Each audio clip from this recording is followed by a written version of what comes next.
تفسیر القرآن آج کا سبق سورۃ النساء آیت نمبر 17 اور 18۔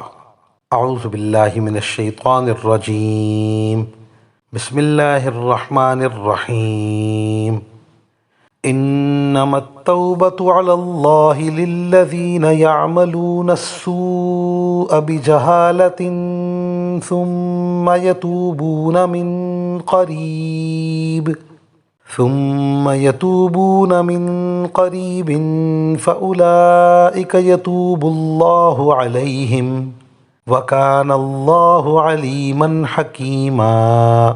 ولیست التوبۃ للذین یعملون السیئات حتی اذا حضر احدهم الموت قال انی تبت الآن ولا الذین یموتون وهم کفار اولئک اعتدنا لهم عذابا علیما۔ ترجمہ: اللہ نے توبہ قبول کرنے کی جو ذمہ داری لی ہے وہ ان لوگوں کے لیے ہے جو نادانی سے کوئی برائی کر ڈالتے ہیں پھر جلد ہی توبہ کر لیتے ہیں، چنانچہ اللہ تعالیٰ ان کی توبہ قبول کر لیتا ہے، اور اللہ ہر بات کو خوب جاننے والا بھی ہے، حکمت والا بھی۔ توبہ کی قبولیت ان کے لیے نہیں ہے جو برے کام کیے جاتے ہیں، یہاں تک کہ جب ان میں سے کسی پر موت کا وقت آ کھڑا ہوتا ہے تو وہ کہتا ہے کہ میں نے اب توبہ کر لی ہے، اور نہ ان کے لیے ہے جو کفر کی حالت میں مر جاتے ہیں، ایسے لوگوں کے لیے تو ہم نے دکھ دینے والا عذاب تیار کر رکھا ہے۔ ان دونوں آیتوں میں توبہ کا قانون بیان فرمایا ہے۔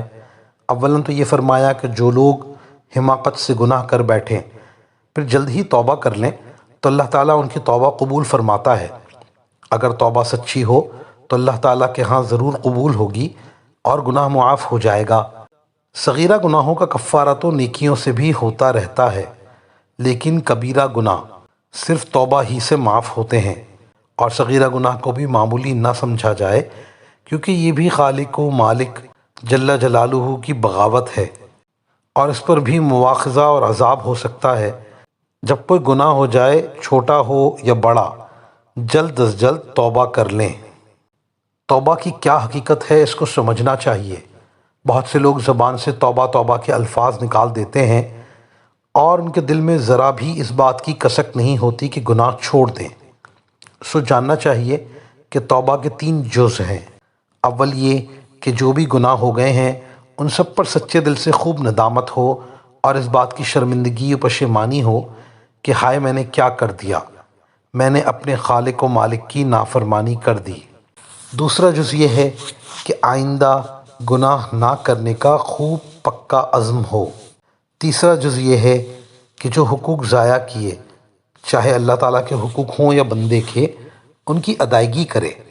وآخر دعوانا ان الحمد للہ رب العالمین۔